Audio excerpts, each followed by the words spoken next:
In the last video on DarkViper, we covered the events from his humble beginnings on the platform to listing the many dramas he had been at the center of, and in each and every one of these we found how he manipulates the reality of the situation by painting the opposing side as bad people. Look at that look on him, so he knows what the fuck he's doing. To damage their credibility, where he called Rydog a psychopath because he trolled him in his chat, or twisting things against others to make them look dishonest when they aren't, when DarkViper does exactly what he criticizes others for doing, such as leaving out details that ran contrary to the narrative he tried to tell. In the case of reaction content, Matt made a 3-part series against Asmongold on the spur of drama, but goes on to react to the entirety of Mutahar's video on the Twitch ad system. So I'm gonna watch all of Mutahar's video and respond to each of the things that he says. Or when he said he could just react to the Minecraft moderating team's video on Dream. This video, brilliantly made. I could just react to it. When he made all of these arguments, all of these points for why reaction content was to be immoral, unethical, and wasn't legal by any standards. So in this video, we will be moving into the events of 2022 all the way to 2024, and there is a lot to go through here, from DarkViper playing the victim in the drama he creates, all the way to how DarkViper abused the DMCA system to get videos taken down that he didn't like, all the while delving deeper into that dark side he loathes all so much. So let's get into the dark side of DarkViperAu.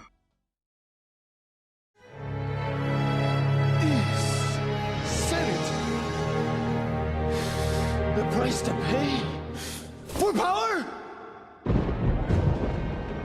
Humans. They are but stubborn and foolish. Kicking off the video, we come to 2022, where DarkViper had spent 7 hours preparing in such intricate detail his views on why reaction content is exploitative and how reactors don't ask for consent. The document had been a script for a future video that I wish he made, and how react content harms everyone except the reactors. So proud of his work DarkViper was that he tweeted the script out for all his Twitter followers to read, and as you may come to expect, the reaction wasn't what he had in mind, with some of his fans voicing their disappointment for the GTA 5 YouTuber when they came across a certain part of the document where DarkViper compared reactors not asking for consent before reacting to a video to someone who doesn't ask for consent in the real world. Or if you physically can't say no, brackets maybe because a reactor has spiked your drink at a party. What? A reactor believes they can do whatever they want to you. Consent to reactors means they can do whatever they want to you, unless that you have explicitly told them no.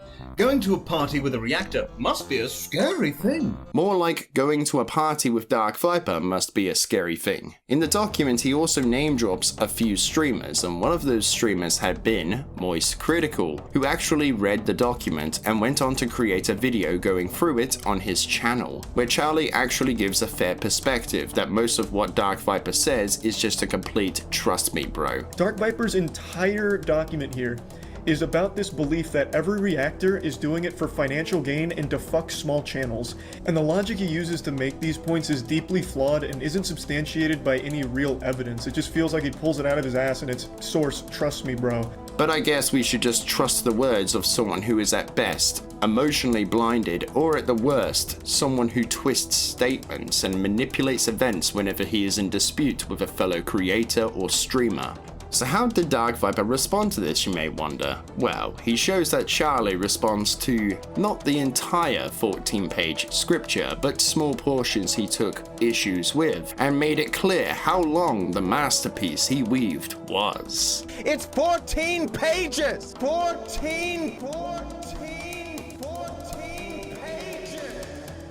In the last video, we saw how DarkViper likes to use the featuring part of his titles to appeal towards the specific creator's audience to clickbait them into watching, and this one is no exception, with it being called The True Harm of Reaction Content, featuring Moist Critical, when it was just clips of Charlie being played. He wasn't actually in the video. In arguing semantics, DarkViper responds to Charlie talking about the small channel argument he made in his document with, Nowhere in this document do I use small creators anywhere.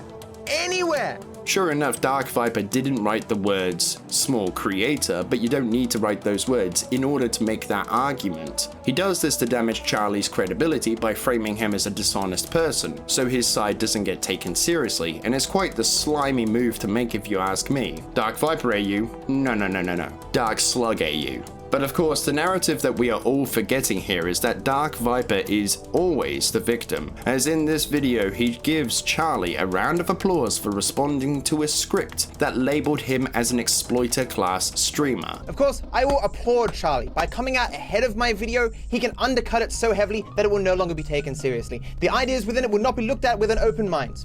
Good job using your platform to crush down dissent against your empire of unpaid labor. Hey guys, I'm going to take this thing entirely out of context to present it as something that it clearly is not, in order to poison you against a 14-page meticulously written document. This is generally speaking why you let a person make a video first, Charlie, rather than handpicking parts from a script to be dishonest. But of course Charlie should have just waited for DarkViper to make the video first, and then respond when it's more convenient for DarkViper. Sorry Charlie, but you need to make an appointment before you can respond to someone calling you out. I mean, what did he expect? That someone he called out wouldn't respond to it? DarkViper throws the first stone and is shocked when someone replies with a bigger stone. Sounds kinda like that title he made a while back. But I don't have time for that. It's a 14-page document, and I am being defamed by this man. Moist Critical knows that his video is going to reach far more people than will ever actually read that document. So he has free reign to misrepresent what's in it to 99.99999% of people. He didn't even have the courtesy to link the document so people could fact check him. He could legitimately just say, well, DarkViper's out here saying that I fucked the Loch Ness Monster. I didn't fuck the Loch Ness Monster. People are like, wow, this DarkViper claiming that Moist Critical fucked the Loch Ness Monster? Shameful. DarkViper, just calm yourself. Just remember, what would Franklin say in this situation? Nigga bullshit. Wait. It was at this moment that he knew. He fucked up. I said it with an A. Fuck! Going back to the document, how the React grift works is a bit far-fetched, wouldn't you say? I know there are some bad apples in the reaction scene with the channels that don't put in the effort of making a reaction or giving a commentary that doesn't add much to the original work, but to say how Moist Critical or even Asmongold is grifting their audience or other creators seems a bit on the extreme side of the spectrum. At least for me, that is. DarkViper also tells us that Charlie had defamed him by reading out his document and showing the flaws behind what he says. Guess later we can call this guy the Alex Jones of commentary. Can't wait for the sequel. How the Moist Critical defamation works. See, this is the issue with DarkViper, that when he gets criticized for the work he has done, or for something he has done, or for something he has even said, he doesn't see it as criticism, but an attack on him, and so he retaliates. But of course, Charlie responds to this video by dismantling DarkViper's absurd arguments, which includes, but not limited to, that he was defamed, that Charlie not only misrepresented the document, but also misunderstood it, and of how Charlie poisoned the well against DarkViper, because Charlie made his video before DarkViper could. But Charlie does go halfway on things with DarkViper in his response. After Charlie responded, DarkViper made another video on the subject titled Why I Spoke Out Against Reaction Content, featuring Moist Critical. Again with the featuring parts, come on DarkViper, you can't be that desperate for views. In the video, DarkViper tells us that he managed to contact Asmongold and explain what he is doing is wrong, even though DarkViper the previous year had been doing the same thing. He then labels the result of the conversation to be Asmongold knows what he is doing is wrong, but still does it. Like what he is talking about is a fact when it's just his opinion, that reacting to a video is wrong. Charlie in his response had said that the reason he didn't link the document was because he was trying to prevent others from dogpiling onto him. But how does DarkViper respond to this point? In Critical's newest video, he said that if he linked to my text document, he'd run the risk of people dogpiling me. It's a text document with absolutely no links to anything related to me. There isn't even a comment section. That's just silly. I guess the part that says written by DarkViperAu isn't anything that links back to him. Come on, DarkViper, it's kind of like you just live in your own little bubble of reality.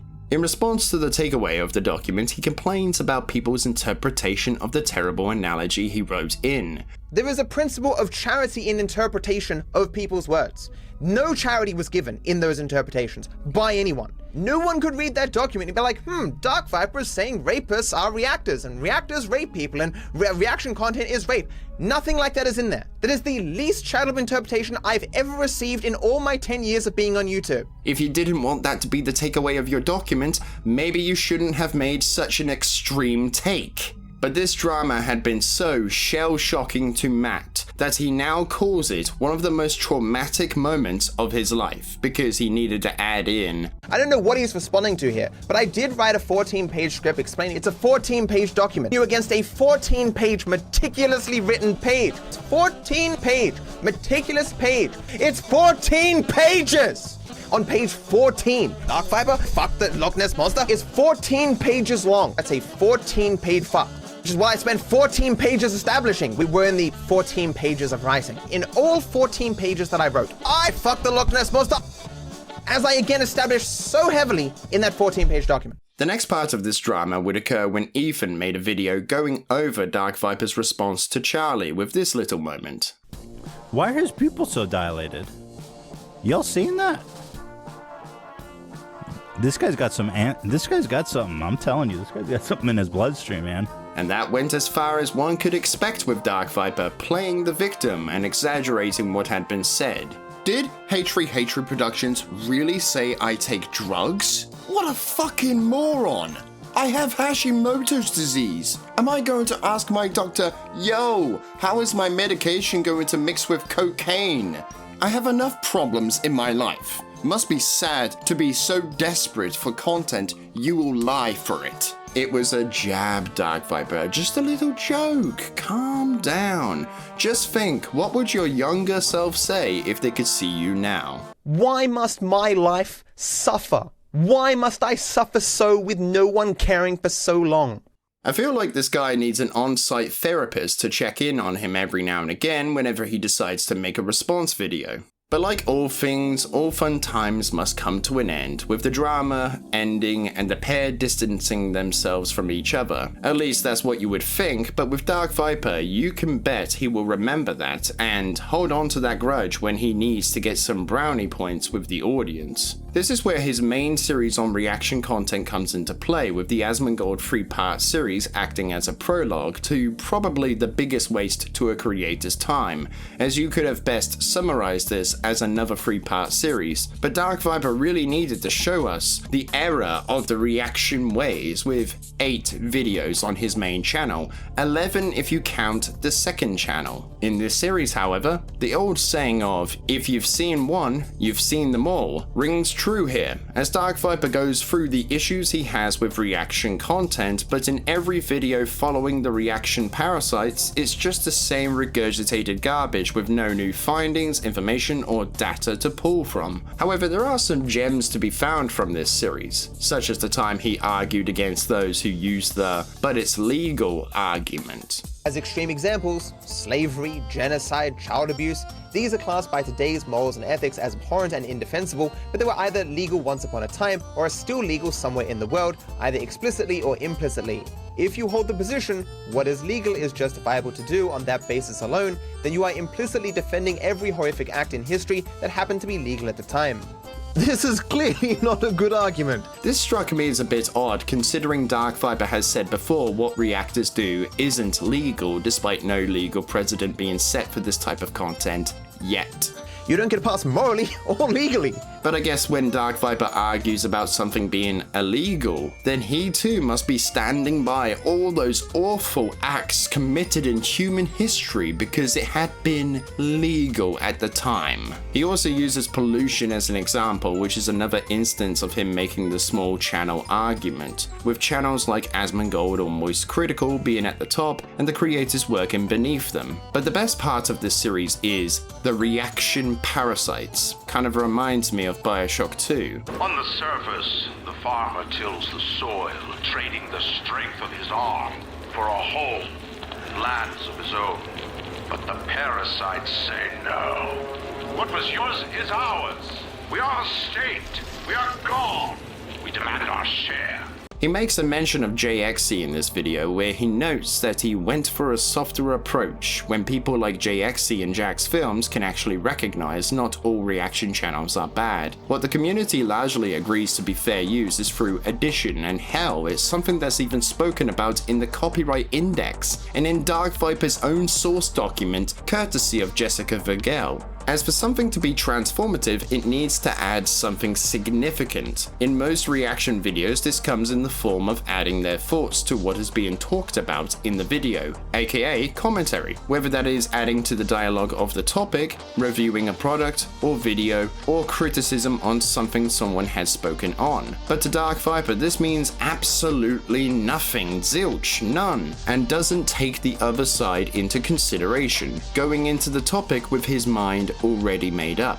Something he criticized a certain legend for, where Asmongold and Charlie put in the effort of additional commentary, adding to the runtime significantly. And this can be seen in DarkViper's pool of information, where his mods researched things like how long the original video had been versus how long Asmongold's reaction video had been. You see, if anything counters what DarkViper says, then it is completely irrelevant, even though he had done it in the past year. He also makes it clear that he doesn't like drama and doesn't think it would be good for growth, and he is skeptical of those who say otherwise, but I'm afraid the proof is in the pudding, as on his Viper rambles we can see that he does like to weigh in on drama from time to time, whether he is twisting events to suit a new narrative or in talking about current events on Twitter. He says he doesn't like drama, but it seems he thrives on creating it. Again, it doesn't make any sense. I don't like the drama, but I'm certainly going to cover it. Most of the video is just him coping with the criticism that he had been drama hungry.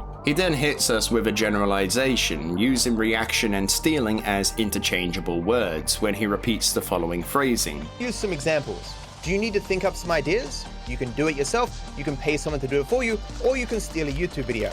Do you need to do some research? You can do it yourself, you can pay someone to do it for you, or you can steal a YouTube video. Hey DarkViper, remember that time you stole Mutaha's video on Twitch making mistake after mistake? The next part to this point comes in the form of it taking more time to articulate your points and prepare your words in order to communicate what you want in the best way possible, which may very well be the case, but doesn't that defeat the purpose of a first time viewing reaction video if you have already seen the video? But don't you dare say you owe your success to someone like Asmongold, because if you do, then DarkViper will try to prove you wrong, which is what happened to Josh Strife Hayes. After binge watching all of his videos, I heard him remark a time or two that he believes he owes Asmongold his success, that Asmongold made him in some respects. Looking in a general way, Josh took off in December 2020, but Asmongold's first reaction was not until March 2021, which funnily enough preceded a dip in his viewership. But these general stats from Social Blade are insufficient for our uses, so we'll look at YouTube analytics for the period where Asmongold's reactions took place. When Josh had just expressed, he recognizes Asmongold's exposure to be what set his career up, as DarkViper heard this mention while binging his content, quite a possessive one. Previously, he argued that Asmongold had paid creators with exposure, but now that's no longer the case, according to DarkViper, as reactions in his view are not advertisements. Which one is it, DarkViper? Can you just make your mind up already? However, in showing a video on your stream, you are actually advertising the creator, their content style, and their channel. This point just adds to how he will backtrack on previous arguments he made in order to own someone, and he will do this again. Case in point, when he argued about the legality of the subject with fair use, but then later says he doesn't care about fair use, and then uses it as an argument in the drama with Chud Logic. While we are on the subject of fair use, he actually refers to fair use as the fair use law, when it's not a law, but a legal doctrine. An exception to copyright law. Seems he misunderstood what legal doctrine means, and he is supposed to be the fair use guy, apparently. Now, fair use is a legal doctrine that allows unlicensed use of copyrighted material in certain circumstances. As an affirmative defense to infringement, fair use seeks to balance the property interests of copyright holders with the public interest of encouraging freedom of expression and the wider distribution of creative works. And while fair use is decided on a case-by-case basis, there are certain enumerated activities that are laid out in the Copyright Act as potentially qualifying for fair use, and that includes criticism, commentary, news reporting, and research. DarkViper in this video presents only a small, narrow view of the information that could be used to formulate an opinion about reaction content. See, this is the array of information surrounding reaction content, and this is what DarkViper shows us. Which is something I would be interested in covering for a future video, as DarkViper is an unreliable narrator who is unable to set aside his own opinions and look for what the objective facts are. And it comes across as pretentious. No wonder streamers or other YouTubers would rather stay as far away as they can from this guy. You know, except for one notable YouTuber. Personally, I don't understand how one could come away from Asmongold's reaction or even Charlie's reaction to something and call it a market replacement. That is just a total disregard of the facts based on personal gripes with the streamer and has nothing to do with fair use, morality, or any ethical argument, as lying by omission wouldn't be considered to be moral or ethical. Anything that goes against the narrative just gets ignored, such as when he presents a false comparison when arguing against Asmongold. In presenting these clips, we come away thinking Asmongold doesn't provide anything to the original video. But when you go to see Asmongold's reaction for yourself, you can clearly see the times he provides his commentary and doesn't just sit there staring off into space. To quote DarkViper, how can we trust the validity of prior content when his track record shows that he needs to show the times Asmongold listens to the content, but doesn't show the parts where commentary is added? Seems pretty scummy to me. S-Man did this boss because he kept dying. This shit was so funny. It was honestly so fucking funny. Because like for me, like as soon as I figured out what it was, I just fucking, I just did the jump. I just did jump attack on him and I beat him. That's all it took. Sorry, it was easy. It is easy whenever you do a jump attack. What is up, guys, and welcome to episode 391 of my Minecraft Let's Play. This is a preschool, man. Today we're going to be messaging my underage fans on the internet. Oh. Oh my god. Oh my fucking god, bro. Like, oh my, like, and the thing is, like, that shit happened on YouTube all the time. Like, you remember that? Like, who was the fucking, that one dude as a lion maker? Was that it? I remember it was like it was on Drama Alert like 5 years ago. I remember this. Yeah. Holy shit. But as spoken about before, the rest of the series is just the reruns of his arguments. Like what Willie Mac says, it's just the same points he had spoken about prior, but that doesn't mean there aren't some gems to be found in this rabbit hole, so let's continue our dive. Remember when Ludwig covered the story between Charlie and DarkViper? Well, in the next part of this series, DarkViper gets hung up on Ludwig telling his audience where he had come into contact with him in the past, to the point he dedicated an entire video to such a small part of Ludwig's coverage, where DarkViper tells us the tale of the time Ludwig had made some estimates to show how much money he would take away from the subathon he completed the prior year, of how Ludwig had miscalculated the takeaway and how DarkViper needed to show people how much Ludwig actually made by commenting under Ludwig's video, and then by making a video on his channel to bash Ludwig, which he deleted 20 minutes after he uploaded it, because people had hurt his feelings by mocking him. Now that's just embarrassing. But the best part of the video is when DarkViper calls Ludwig a hypocrite for misleading his audience, when DarkViper misleads his audience in every video in this playlist, and in prior internet beefs. Sounds more like a projection to me. Instead of calling it a day, DarkViper brought out another video to bash against Ludwig, where he felt the need to bring up Ludwig's finances as a way to poison the well. Because his line of thinking here is, well, Ludwig has a lot of money, so he shouldn't need to make any content, but he does anyway. Presenting the point of, oh, he knows it's wrong, but he still wants to take your money.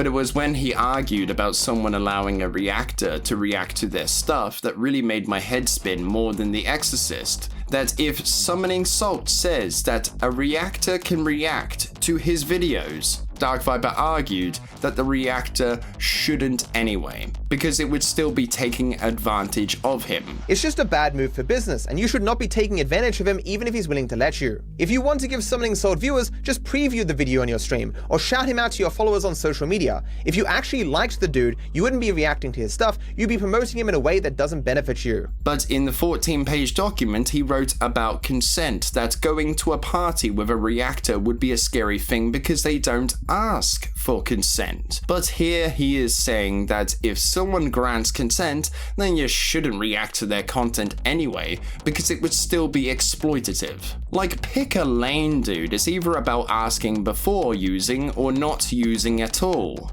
After this, DarkViper had uploaded a video going through Ethan's video, being critical of his drama with Charlie, where DarkViper tries so hard to give Ethan a nasty taste in his mouth by mocking him about the usage of the term free speech, as Ethan's argument had been, like, commentary reaction content could be considered free speech. In fact, DarkViper shows every time Ethan says free speech as a way to mock him, like he has done to other people in the past. However, when Ethan does the exact same thing, it's all of a sudden harassment. Either DarkViper has a fragile ego, or he is a professional victim, or maybe he just never grew up and has the mentality of a toddler. Who knows? But one thing is for certain, DarkViper is a massive hypocrite. It's not okay for you to mock others, but I can do as I please.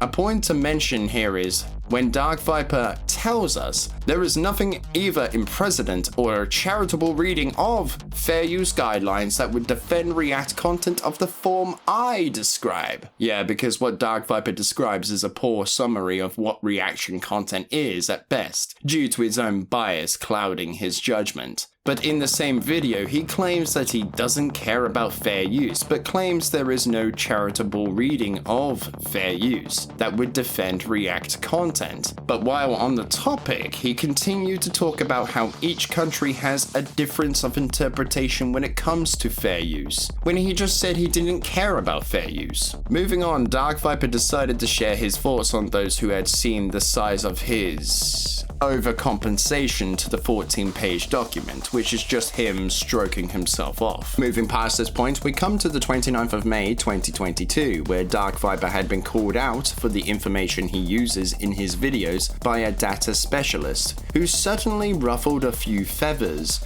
as DarkViper himself had gone after the individual by writing an essay just to tell the person they were wrong. But I find it incredibly funny when he says, "Don't make me bop you on the head with a paper." I'm not going to go through the entire essay, but I'll put a link in the description to anyone who wants to go and read both essays, but just progress it to your own peril there. But hey, at least something came out of all of these moments when DarkViper had reached the 1 million subscriber milestone. But it wouldn't help him when a Rockstar employee had blocked DarkViper because apparently he said that the developers of Rockstar should be ashamed of themselves with GTA Online. After this stunning development, DarkViper tried his hand at more speedrunning, but this time he tried it on the very game he said the developers should be ashamed of, GTA Online, when trying the Cayo Perico heist run. A notable viewer had popped in to see how he had been getting on, where apparently he heard DarkViper had watched one of his videos on stream, but after making a joke in his chat about DarkViper not reading a donation message, he got muted. Afterwards, Beastdown had then posted in a community post about this event taking place, which had been sent to DarkViper, where he made a rant soon after seeing it, where the community post had been a blip on DarkViper's radar, not even worth his time, but in the quest for content, DarkViper calls this YouTuber attacks me for not reading donations. Beatsdown, a YouTuber, wrote a community post a couple of days ago. Which should tell you everything you need to know about this guy, where DarkViper tells us that the entire post had been full of lies, a bold claim to make, but where DarkViper gives us nothing but his words. Beatsdown responded by showing how DarkViper had been lying to his audience, where Beatsdown admits that he did make a mistake in saying that DarkViper had watched his guides on the Cayo Perico run, but later DarkViper says that Beatsdown's guide had been massively out of date, despite DarkViper not having much knowledge on the run himself and is practically a noob to the heist. Especially when he asked, why would I talk to this guy when I could just talk to a world record holder? When Beatsdown has the world records for console in the following categories: Cayo Perico Co-op, Series A, Pacific Standard, Silent and Sneaky, while DarkViperAu has, what do you know? No world records in any category of any game. And DarkViper had the audacity to try and tell me that Beatsdown was just crazy. Seems like that was just another projection at worst, or at best, it was just him gaslighting me. You persist too long after your own defeat.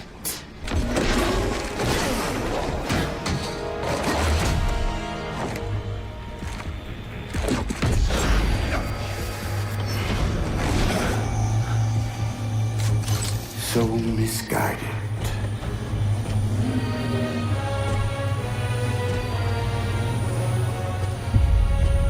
Humanity's imprisonment is a kindness.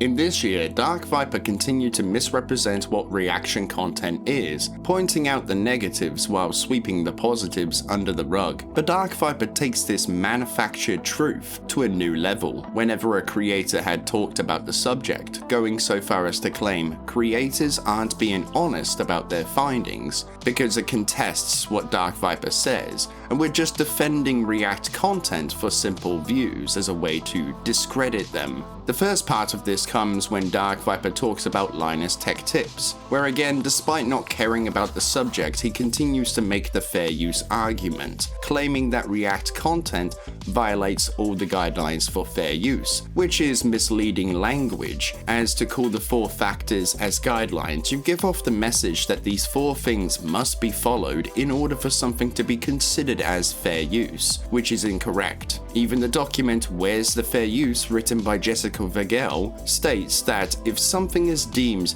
not transformative, then it doesn't necessarily preclude fair use. Meaning if someone reacted to a low-effort 9-minute video and turned it into a 30-minute video, and that wasn't deemed to be transforming the content, then it could still be considered as fair use. The 4 factors stands as a way to determine if a usage of the original work was to be within the scope of fair use or copyright infringement, not a set of rules to be followed by the second party to the letter. Like what he criticized Apollo Legend for, DarkViper seems to be very selective in his interpretation of the facts, only granting the viewer the information that backs up his narrative, rather than the information that would run against it. However, Linus actually agrees with DarkViper's perspective here when arguing about the incentive of the viewer, that they would have no incentive to go and watch the original video after watching the reaction. But who is to say that a reactor's audience would have even known who the creator was if not for the reaction?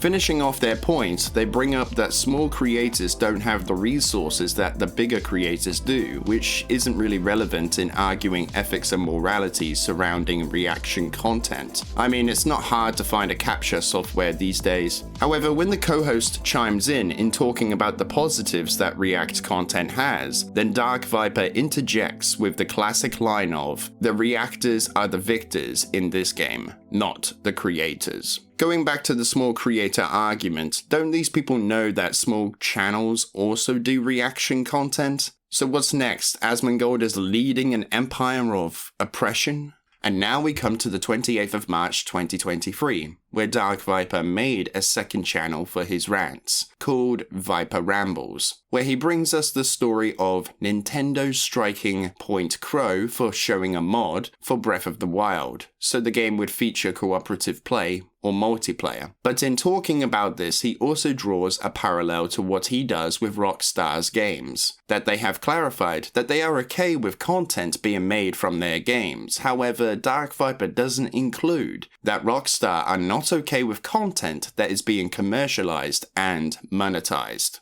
And with his arguments against reaction content, Rockstar could very well DMCA his main channel into oblivion. Moving into April, DarkViper had chimed in on CGP Grey, copyright striking vlogging through history, where he defends the false strike made by Grey, where DarkViper argues by the letter of the law, vlogging through history doesn't have a case. There's nothing creative here. He's not transforming the work in any capacity. It is him watching a video, pausing it occasionally, and giving his thoughts. While he may be a historian, this is not creative work. It is not what fair use is meant to defend, and the video he ends up making, talking about his reaction content, if played in a court of law, would sink any potential for him to have a fair use defense for what he's created. By the letter of the law, he has no case. DarkViper has even said before that you should watch the video before so you can gain an understanding of the topic, so you know that you can add something to it, when vlogging through history is a historian, so therefore he would know if he had something to add to a certain topic when he's reacting to it, which again is another contradiction in his pattern of thought. He then argued that vlogging through history doesn't hold an understanding of what fair use is, which seems to be the projection of the decade, as DarkViper to this day claims fair use is a law when it's not. But here is the kicker for me, which will go against what he will say in the following year, that YouTube cannot define fair use. He then said that Grey was receiving backlash because people don't care about the law, but I thought DarkViper said previously that we shouldn't stand by what is lawful, because if we did, we would be inadvertently defending all the horrific acts in past history due to it being lawful at the time. So which one is it, DarkViper? Should we stand by the law? Or are we defending all those horrific acts in the history books? In a nutshell, any argument DarkViper had used before to defend against critics will be contradicted in the future when it becomes convenient for him. But DarkViper, in his blind hate for reaction content, then says that vlogging through history should be striked by every channel, despite the reaction commentaries actually being educational as well, which too would be protected by fair use even more so. He comes to this conclusion by comparing YouTube videos to blockbuster films, which is a false comparison, as they are two different medias. Adding to a video doesn't matter. If a movie is made for $100 million and you re-upload it and pause it every once in a while, and like you give an hour and a half worth of commentary, who cares? Every time you pause a movie, it doesn't change what it is. Transformation is assessed based on your ability for what you've created to be a substitute for the original. All reaction content has the issue that if you watch a reaction to the original video, it is clearly a substitute. You've seen the original video in the new work. Long story short, vlogging through history fucked around and found out, and I personally believe he should be struck down by literally everyone on this goddamn website. However, YouTube had then taken action, which wasn't exactly what DarkViper had expected at all, because they sided with vlogging through history and people began to comment on DarkViper's video, claiming he had been wrong, that vlogging through history had been in the right and had won the case over Grey, which went as anyone could expect at this point, with DarkViper going into complete denial mode, where he makes another video and in his thumbnail he calls vlogging through history, an educational reaction channel, a parasite. But the parasites say no. Where he argues that Grey didn't lose, but he just didn't follow through with the strikes, which means that he surrendered the case to vlogging through history, if he didn't take any further action. However, again, he makes sure to call fair use a law when it's a doctrine. DarkViper's understanding of fair use is about the same as a 10-year-old's understanding of fair use, a very poor one. He then responds to comments that tell him that he made assumptions about vlogging through history. A lot of people who write things like this. This video clearly shows that you don't actually pay attention to VHT's content and make assumptions about his content based on opinions you have of other channels. And then they say, oh, you don't realize that VTH, does a lot of commentary and is a historian and sometimes talks for longer than the length of the original video. All of that I say in the video where I talked about this issue. I admitted to all of that, and then I explained in some detail why that doesn't matter. These people are literally in my comment section saying that I don't know things that I talk about in the video that they didn't watch. Did he watch his video? As it's clear that DarkViper, when running into these topics, doesn't properly research the videos before coming to his assessment, just going in with his mind already made up, because his principles of reaction content is that of being immoral. But when DarkViper gets the same treatment by one of Stephen He's bots, he isn't too happy about having his video claimed, due to using a clip from Stephen's video in his video, where DarkViper tells us that he took the effort to improve the emotional damage meme. It's especially funny because it's not even technically the original meme, because it's two different files spliced together of him saying the line. I actually took the effort to improve the original meme. Yeah, whatever you say, buddy. On the 26th of May 2023, DarkViper made the worst part of being a YouTuber, which is just him complaining of how people don't see things the way he does. That his opinion is the only one that matters. He's the one with the answers, and if you disagree, then you are either wrong or you are knowingly lying. But remember in the last part of this deep dive where DarkViper lost his cool? Well, here DarkViper takes us back down memory lane to enlighten us to the story of one of his biggest controversies. He runs around the entire fucking map to come to O2, and I'm like, I had nothing to say. I was literally speechless. I did not speak that entire time because I was so confused why we were still in the game. I have never been this mad at a person in the entirety of my life. I apologize, I'm still a little new at the game. If you don't even know how to win the game, why are you playing? No, I'm just gonna ban Scott forever, because I'm gonna associate this with Scott for the rest of my fucking life. The fact that he calls banning a guy for being bad at a game one of his biggest controversies is a tad bit dramatic, don't you think? Now I know snitches get stitches, but I think you will forgive me for this part. On the 5th of June, DarkViper uploaded the brutal reality of growing as a content creator.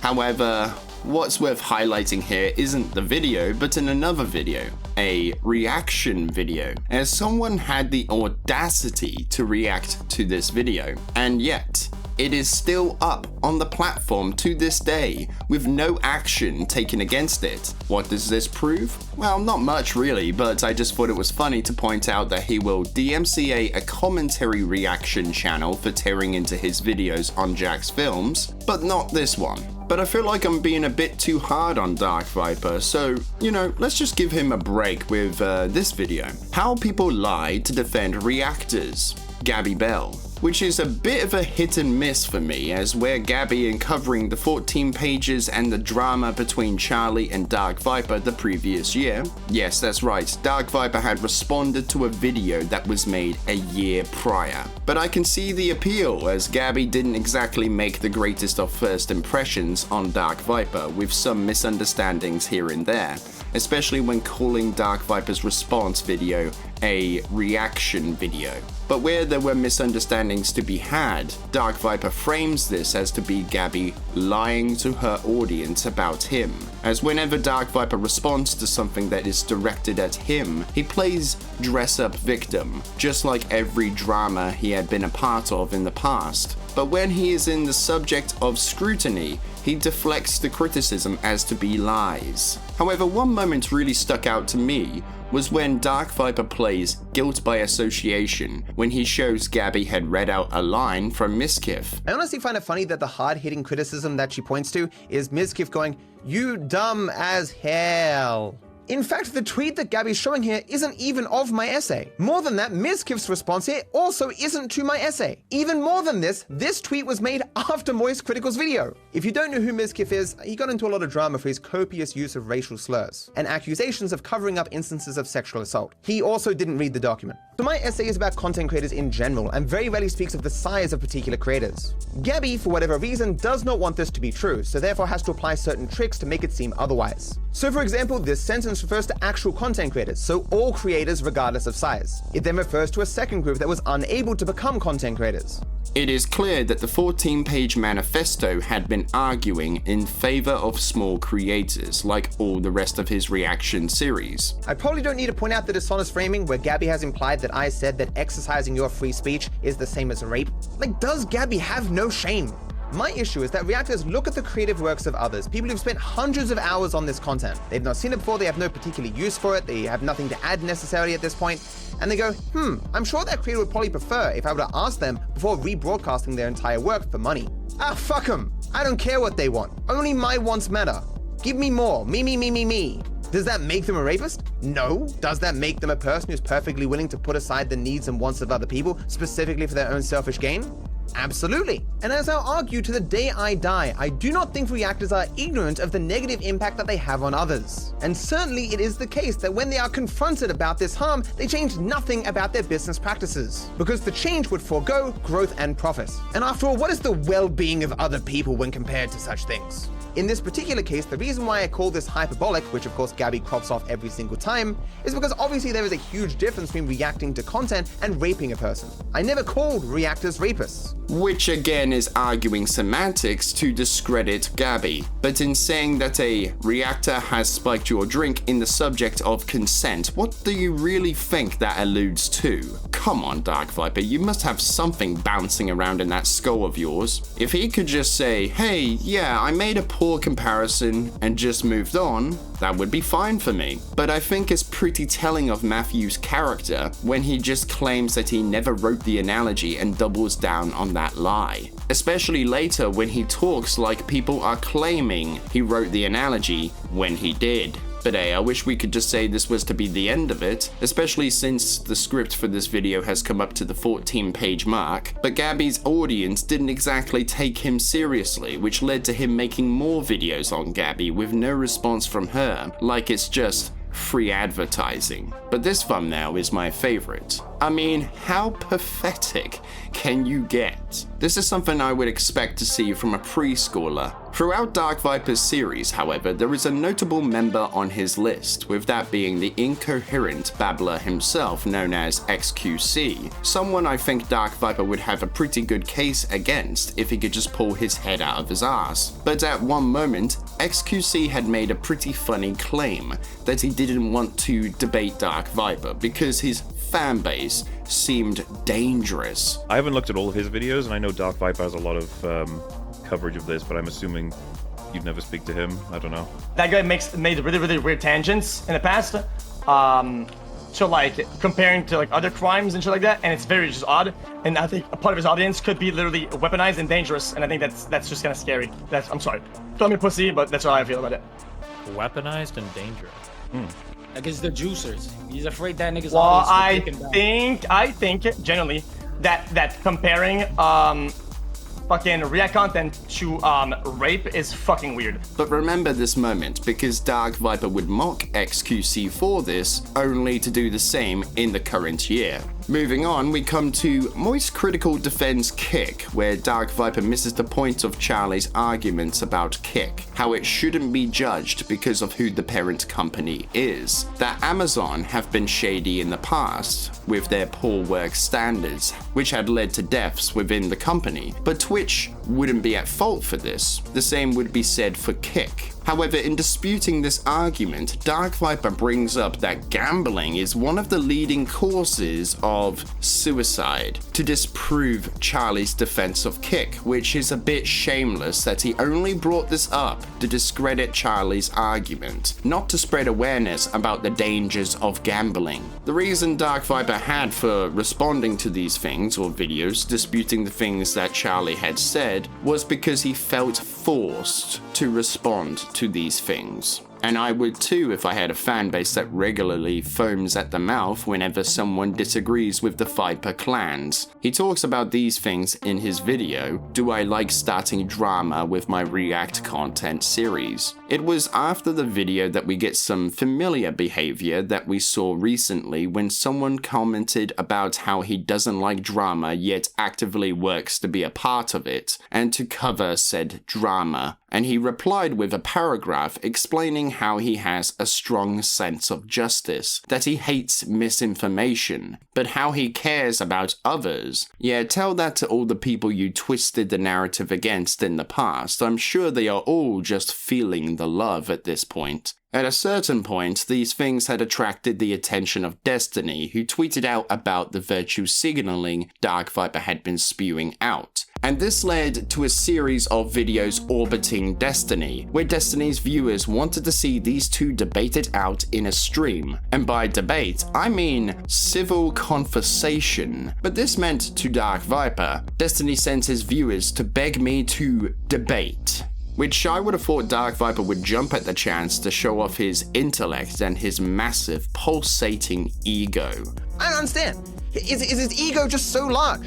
But instead of debating him live, DarkViper ran around Destiny to his subreddit to stir shit up once again, writing an essay rather than just talking to the man himself, which Destiny decided to ban him because DarkViper claims he didn't care about talking to him, and yet he ran to his subreddit to write an essay for Destiny's fans to read. So what did this mean to DarkViper? Well, it meant Destiny was wrong, so he deleted the evidence and banned me! But the reason for him making these videos had been because Destiny said he virtue signaled about reaction content. Yes, I'm afraid it's just that petty. These videos had been made because Destiny called him out for virtue signaling and riling up outrage against reaction content. But if that wasn't enough, DarkViper made another video the following day. Destiny's viewers are against him. Destiny fails to communicate, which is a bit of a projection, I'm not gonna lie, where he makes out Destiny is obsessed with him, that he loves him. And so I wrote like a bit of a long email explaining how silly I think this whole thing is. He's like a kid who's in love with me, just throwing rocks at me because he doesn't know how to communicate. When Destiny only mentions him when people bring it up in his chats. But this also seems to be more of a projection on DarkViper's part, as he has dedicated a few videos to going after Destiny for the smallest of things. And before he did say he was an obsessive person. But no, Destiny is the obsessed guy, in love with DarkViper, because it couldn't possibly be the other way around. I find it funny that this is happening in the same month he made the Friendly Baron videos back in 2019, like it was to be paying homage to it. According to DarkViper, Destiny is an asshole, because he said DarkViper virtue signals about reaction content, which arguably he does actually do that. How dare you say I'm doing something that I'm actually doing? But all DarkViper wants is for people to treat him in a respectful manner, even when he's acting like a snake in the grass. It was clear from the get-go that DarkViper wasn't going to debate Destiny. But what would happen if EFAP wanted to give DarkViper a shot on their podcast? Let me tell you, that was exactly what happened. And we found out in Why I Didn't Go on This Podcast, where he tells us that he was invited to appear on EFAP, which would presumably be a discussion about his stance on why reaction content is immoral and unethical. But the excuse he comes up with is just amazing. Being invited on something is flattering. So I was like, yeah, man, absolutely, let's do it. And then we start talking, and he's like, yeah, so it'll be 4 a.m. your time. And I was like, oh, 4 a.m.? Coincidentally, like the polar opposite of a good time for me, given how my sleeping pattern was. To do that podcast, I would have had to have been up for like 14 to 16 hours or something, then start the podcast, and the podcast usually goes for like 6 hours. Do I really want to do this? He seems like a nice dude, and I had already said yes. So I'm like, yeah, okay, fine. I'll keep moving my sleeping pattern, and by the time it rolls around for a week from now, I can wake up at 4 a.m. And every single day, I had to wake up and convince myself not to say no. But that there was also going to be multiple guests on. Like, I don't think I've had a group conversation in like eons. Doesn't mean I wouldn't be good at it, but it's obviously something that, you know, I'm not I don't have a lot of experience in. I'm not really suited for it. It's not something I actively seek out, which was like 4 days since I was meant to go on. I end up saying, look, I can't do it, you know, I've changed my mind. And a big reason for that is when I finally spoke publicly and said, look, guys, I'm gonna be on this podcast. Is there any reason I shouldn't be? I received quite a few DMs from people expressing concern about some of the guests that the podcast had on before, some of the things that the hosts or frequent guests have said in the past, not just on the podcast, but also on other social medias, clearly representing them as not really being aligned with my own politics. It's very interesting that when someone makes a video on him or disputing the things he says, he will jump on it in an instant to respond and to make them look bad and to make himself look superior to others. But when someone wants to have a live discussion with him, he will decline and make up excuses as to why he couldn't attend, because he's nothing more than a keyboard warrior, acting like an internet tough guy in his videos, all the while manipulating the narrative to discredit the criticism. But DarkViper had been busy in making more of the reaction series, with the next edition titled "This is the way to get rid of reaction content for good," where DarkViper complains that people think that his stance is against all types of reaction content, but when you say react content, then it does sound like a generalization you are making. Granted, DarkViper's critiques of reaction content would apply to those who just simply watch the video without offering any commentary or anything else, just simply watching the video, which would be fine if not for the elephant in the room, with that being his critiques on those who do add commentary, showing their analysis and reaction to what is being presented in the video. So you can't really say that people aren't getting your position on reaction content when you have gone out of your way to point at streamers who do put forth the effort to make their content transformative and still make the argument that what they do wouldn't be considered moral but also would be considered illegal, when DarkViper can only assume that due to not having a legal precedent in place for reaction content. Case in point, he claims what Asmongold does is the exact same as people like XQC or Hassan, showing he holds little understanding of what he talks about, as I couldn't find a reaction to a video where Asmongold left the room for a duration of time.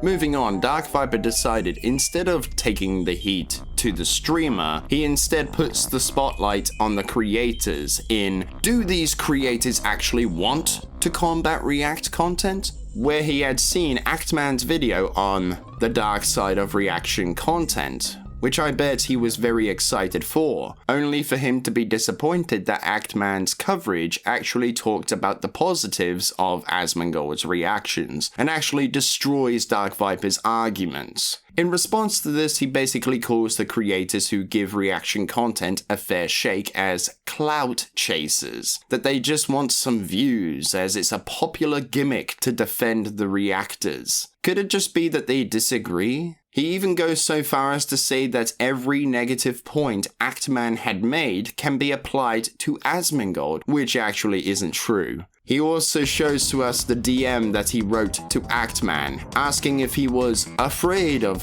speaking negatively to Asmongold, which is a reach if I've ever seen one. In the making of this video, DarkViper shows us why creators like the Actman wouldn't care to respond to him, as Matthew comes off as an unlikable character in the eyes of other creators, willing to burn bridges to stir that pot just for some views. None of these people care enough at all.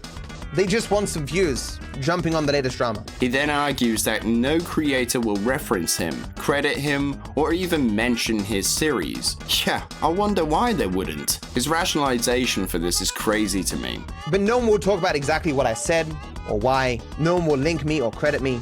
Because obviously I took a stance against popular people who do reaction content. People that audiences generally like. And for that reason, I'm blackballed, I'm blacklisted from being mentioned in these things. Else that they will be seen as supporting me in my campaign against popular people while ultimately they only want to dogpile on those who are already being dogpiled on. When people had referenced his work before, he complained about it, such as when the Quartering did previously. How DarkViper in response to other creators will twist their words to sell an argument, or how he will make it look like your criticism on his work is a personal attack on his character. So it goes as no surprise that the Actman wouldn't respond to him. He then tells us that Jack's Films' campaign on Sniper Wolf of crediting the creator is irrelevant, that it pushes forth the idea that it changes something when it doesn't, which arguably would at least give the bare minimum back to the creators, crediting them for their work, which is something I thought DarkViper would be all ears for since he used the small creator argument before, which leads me to believe that this was never about small creators at all. Ultimately, enough content creators banding together and saying, hey, we do not like reaction content, cutting off the supply. The viewers will never cut off demand, but creators can cut off a supply. And unfortunately, what all of these videos do is say, hey, reaction content's fine, as long as you like the reactor. Such a disingenuous take is actually when someone puts forth the effort of transforming the content that the community will accept it as a good reaction video. The only video from another creator that he would say is good is from a channel called Jimmy Robbins, who made the War on Reaction content video, because he links the source. And who is the source, you may wonder? Well, it's none other than DarkViper himself. However, what if someone had been arrested for copyright infringement? Who would DarkViper side with? Well, you probably know where I'm going with this, as on the 26th of September, DarkViper told us the gripping story of how a YouTuber had summarized the story of a game and had been arrested for that. But strangely enough, DarkViper defends the choice to have the YouTuber arrested? Considering DarkViper has made lore videos before, story summaries, this is baffling to me, as why would you think the YouTuber made a market replacement for a video game in a video talking about the lore and the story when you yourself, my good sir, you do the exact same thing, especially given the fact he said gaming videos are not a market replacement. Just contradicting point after point after point with this guy. However, when the news broke that Sniper Wolf had doxed Jack's Films, DarkViper addressed it. I mean, because of course he does, he addresses any drama these days, condemning Sniper Wolf, but then says that Sniper Wolf in doing this has given other creators a way to defend themselves. I think Sniper Wolf somewhat defends other reactors as well, because regardless of how bad they are, they'll always go, well, I'm not Sniper Wolf, you gotta give me that, I'm not Sniper Wolf. However, in reading out Jack's Films' response, he criticized Jack's Films for saying, I have no ill intentions, quoting Sniper Wolf. Sniper Wolf, you showed up to our home tonight and filmed it to your 5 million Instagram followers to see. That's called doxing. The harassing you claim I've been doing is documenting recent examples of you stealing creators' content, stealing jokes, and failing to provide transformative commentary. There's no amount of commentary that you can give just watching a YouTube video that is ever transformative in a legal sense. That doesn't exist, that's not a thing. If you're watching Lord of the Rings with someone, you may be able to pause every 5 minutes and give the person sitting next to you all the in-depth lore of how that film was made, all the information in the books that was missed, and you can do this throughout, giving all this amazing commentary about the movie. By the end of the movie hasn't changed at all. It is still exactly the same movie that exists for the exact same purpose, targeting the exact same audience. You haven't transformed shit. Colloquially, transformation simply means to change something majorly. It doesn't matter how much you pause something, you haven't changed it majorly. It's still the same bit of content. In legal sense, it's about creating a differentiated work that ideally targets a completely different audience for a completely different purpose, using the minimum amounts necessary of the original work. When this isn't the time for any of that, DarkViper. I mean, the guy just had his house doxed. Do you really think that this is the time for a lecture about reaction content? In making this video, however, he ends up making the whole thing about himself once again, rather than focusing on the topic at hand. He uses this to his advantage in virtue signaling against reaction content, almost like using Jack's Films as a martyr. In the following month, however, DarkViper shares his doubts in his own campaign against reaction content in Is the Fight Against Reaction Content Still Worth Fighting?, where he just complains that people see the positives when Asmongold reacts to their videos, giving them more views and subscribers, where he claims the only purpose a creator has is to funnel viewership to Asmongold. Always a negative with this guy. In the next video, we return to the topic of Gabby Bell, where he actually says that Gabby assumed things. So she didn't lie now. I guess you can teach an old dog new tricks after all. Now we have come to what we have all been waiting for, the video on Jack's Films. Am I jealous of Jack's Films' success with Credit the Creators? Where he confirms his bias extends only over to streamers and that he hasn't included Sniper Wolf in his reaction series. But the only thing that should really be a red flag is when he says,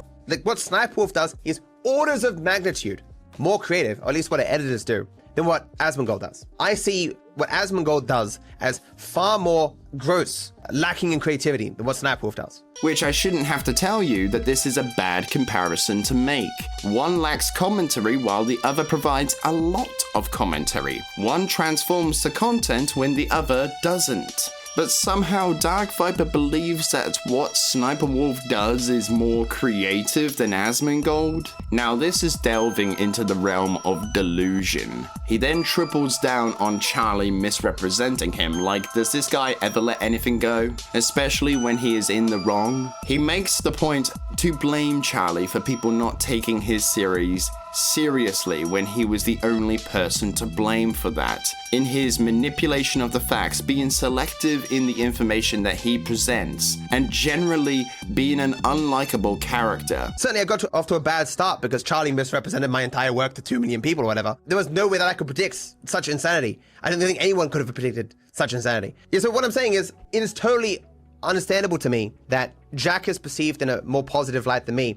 Even had Charlie not, I'm gonna say it, lied to millions of people, people still wouldn't have probably thought highly of me in what I said in that essay. Potentially it never would have got any traction at all, but I assume that when I eventually made it into a video, if I ever did, that it would have got some traction at least. And I don't think reactors certainly would have been happy with it. And so many people now do variations of reaction content because it's free money in the sense that it's money scalped from actual creators. Yeah, there was never a reality where I was going to be perceived positively by a wide amount of people. Do I have ill feelings against Charlie because of that? Yes.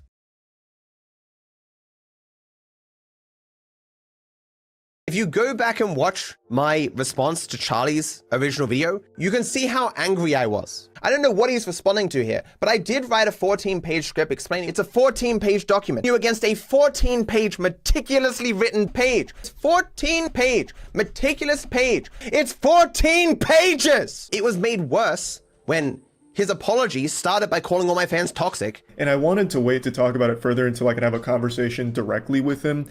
But I've been getting just a ton of messages from his community, and a lot of it's really nasty, horrible shit, so I figured it'd just be better to get ahead of it and hopefully have that conversation with him later. The fact that DarkViper would rather shift blame onto others than face his issues head on is very telling, as he made those decisions himself. Every moment in his history on this platform had been his doing. No one forced him to do those things, he did as he pleased. From this point onwards, DarkViper sympathy baits his viewers with ironically misrepresenting what Charlie had said more than a year ago at this point. He further trounces over Jack's Films in saying that putting a link in the description won't do anything, which is interesting because Asmongold at least does the bare minimum to support the creators by linking the original video in a pinned comment under his video, which anyone traveling to the comment section would see that first. Despite constantly going after Charlie, making mentions about him misrepresenting things against him when it wasn't the case at all, DarkViper had seen a video from Charlie which made him have a sudden change of heart, and he uploaded "This video changed my opinion of Moist Critical," which he addresses what Charlie had said in his video, Low Effort. In this video, he says he doesn't keep up with what Charlie does, which may be true, but he certainly kept bringing the drama back up between them, stirring that pot of drama, almost like he was hoping that Charlie would fire back at him, as he had done this in the past to others. Later, he shows he wrote a DM to Charlie, explaining to him that in Charlie responding to a document made about him exploiting small creators, this in fact hurt DarkViper. When DarkViper threw the first stone at Charlie, not the other way around. When Charlie defends himself, DarkViper cries when it happens. Eventually the two, however, managed to work things out and even did a collaboration to bury the hatchet. But if I were you, Moist, I would have just ran a mile. Around this time, commentary YouTuber ChudLogic decided to review the video DarkViper made in regards to Jack's films, and DarkViper made a DMCA to take down not just the unlisted stream, but also the edited version as well. The reason I believe he did this is because DarkViper doesn't handle criticism well, as we have seen throughout his history, and ChudLogic is a very critical YouTuber, and was very critical of his take on Jack's films. It's crazy to me to diminish what Sniper Wolf does so hard. If you've made a big deal out of being the anti-react guy, only to then shit on people that arguably do more with how they react to something like Asmongold. And you act like you're the bad guy. Well, no, it's because you are going at something which a lot of people disagree with. Like, a lot of people disagree with the Asmongold perspective that he's got. I think he does add something to the video. Now, he might disagree with that and have his analysis, but yeah, there is a difference between the way that XQC reacts to a video and the way that Asmongold reacts to a video. Or at the very least, even if they don't agree with it, it's not likely going to rustle their jimmies. It's not going to attack some belief that they have about creators or the platform or what should be here. My viewpoint is not widely understood. And the thing is, I'm thinking, is he making like a legal distinction maybe? But then he couldn't be making a legal distinction, because legally, I think that all of them fall under the same issue with, you know, full reacting to the content that exists. Like, if you watch a 30-second TikTok, right? I don't think that's a big deal, and I think ethically or morally it's not that big crazy a thing. But from an IP perspective, you have breached that person's IP, and they could legitimately file a DMCA request against you if they wanted to. Same with Asmongold reacts. Yes, he talks a lot, but it includes the entire video. Do you know what I mean? It's like, there is no real legal distinction here, so it's all based, I think, on his perspective and his morals. But it's kind of inconsistent to me, and I just don't know why you would differentiate so heavily when there doesn't seem to be that much differentiation, to me at least. But the videos weren't taken down immediately, as the form DarkViper wrote in hadn't been filled out correctly, and was full of spelling errors, especially when he says he had made a particular study of fair use law. I mean, it couldn't have been a good study, which Chud had made public on Twitter, and the community had sprung into action, covering the story, which DarkViper did not like. Later, Keemstar and Nicholas Diorio would pay DarkViper a visit on his stream to ask if he had anything to do with the takedown. DarkViper, were you the one who filed a DMCA on ChudLogic's reaction to you? Just wanted to clarify if that was you and not an impersonator.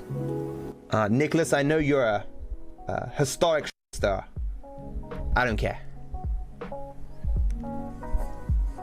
Which is a weird response coming from the guy who calls himself honest, and he doesn't like dishonesty in general. DarkViper at this time had refused to talk about his attempts to take down Chud's unlisted stream and video on him, all the while he hired a lawyer to help him take the video down, which is funny when you realize that the DMCA hadn't been filled out correctly. So the man who boasted about making a 14-page meticulous document couldn't even fill in a form correctly, and needed a professional to help him in filling out a form. But even when the lawyer came to his defense, the lawyer would find difficulty in getting a response from YouTube as they argued with a bot, until March of 2024. Later, DarkViper had continued to talk about Jack's films when he made Jack's Films is making reaction content, which is funny when he brings up that it's not a good idea to criticize people's videos or works. I wonder who this is supposed to reference. But DarkViper, you made a series of videos where you do just that, where you criticize other people for reactions, and he would continue to criticize reaction channels moving forward, so you can't really say it's not a good idea, can you? As I've argued from day one, this idea that Jack has, where crediting creators, putting a name in the description, is sufficient compensation for work, is crazy. This idea that you can have two groups of people, one who does all the work, another that reposts that work and gets a lot of money, and the compensation for the first group is a link in the description, that's just insane. A link in the description has a click-through rate on average of 0.5%, and that's for an entire YouTube video. Can you imagine below a Sniper Wolf video, if you've got like 12 different links to TikTok channels for random TikTok videos, how few people are going to click those links? Less than 0.1% of the people who click the video, guaranteed. Of course, any person is going to look at that and go, wait, so you're saying I can have unlimited free labor? I don't have to think of any ideas, don't have to do any work, don't have to take any risks, and all I have to do is put one link in the description? Fuck yeah, sign me up, son. With Jack's films, it's about improving the system. With DarkViper, it's about throwing the system out the window. Remember when DarkViper said,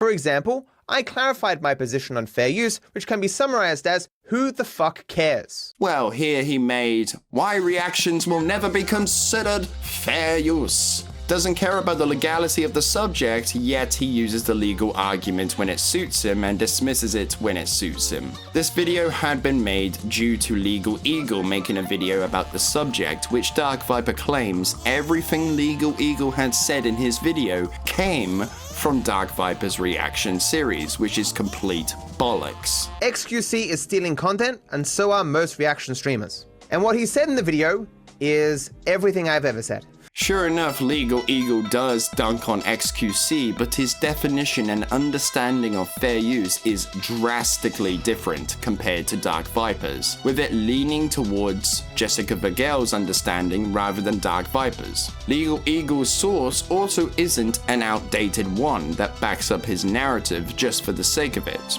Where DarkViper claims that pausing the video to give your thoughts wouldn't meet the 4 factors of fair use, when Legal Eagle says that if you are watching the content with no addition of commentary, then it wouldn't constitute fair use, which DarkViper doesn't show this, nor does he explain it, rather just misrepresents it for his own narrative. So yes, leaving to take a break will almost certainly violate copyright due to the lack of commentary, but arguably so does just watching it in real time if there's no commentary being made.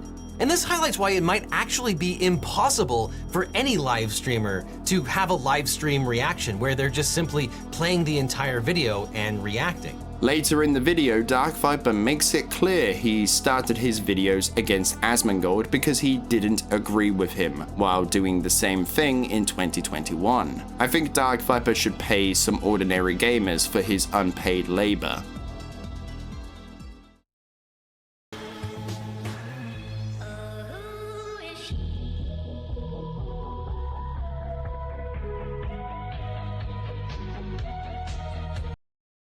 Coming into 2024, we get some more of that clickbait with Ned Luke, the voice actor for Michael in GTA 5, putting a tank top on his character, and this apparently means that he is cosplaying as DarkViper in the video. Ned Luke does DarkViperAu cosplay and gets swatted again, which Ned Luke previously got swatted for telling DarkViper to put a shirt on. The first time I thought, oh, okay, it could have just been a complete coincidence, but now it seems to have something to do with DarkViper's fans going after Ned. Fortunately, they only called the fire department and didn't call the police. Basically, garbage people in a shitty situation, regardless.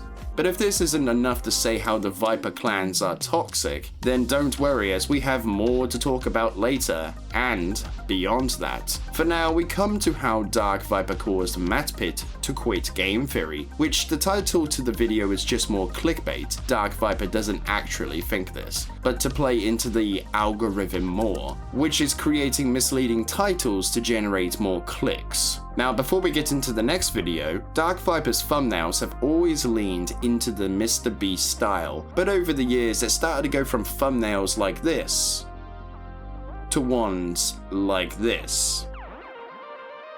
clearly a little bit creepy, like an AI was used to turn a selfie into an animated version, which does come across as a bit uncanny valley, at least for me that is. And it certainly sends a message of which type of viewer he wants to attract with these type of thumbnails. On the 24th of January 2024, DarkViper uploaded "People are mad at me for my clickbaity thumbnails," which is just him looking through his subreddit asking why he is now making these weird thumbnail designs. My best guess is that he wants to appeal to a younger demographic, as when we look at some thumbnails, it certainly does give off that impression. 5 days later, he would upload "How do creators justify being exploited by reactors?" featuring Asmongold and Necrit, which again doesn't feature the pair at all and just plays clips of their videos. However, he would take the video down because of low ratings and would later re-upload and rename it to "Why do some creators defend reaction videos?"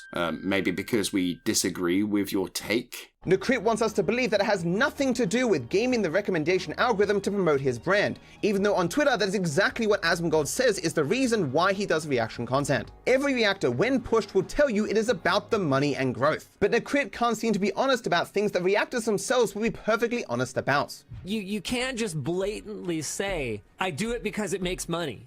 Oh, that, I mean, I do it because it makes money. No one ever said it didn't. That wasn't anyone's point. Their point was that that's someone else's money. Well, I do it because it's someone else's money. Hell, even Necrit later in this video admits that his aspirations of being a reactor has nothing to do with giving his opinion. So let me be the content lead for once. Does this guy even know what a joke is?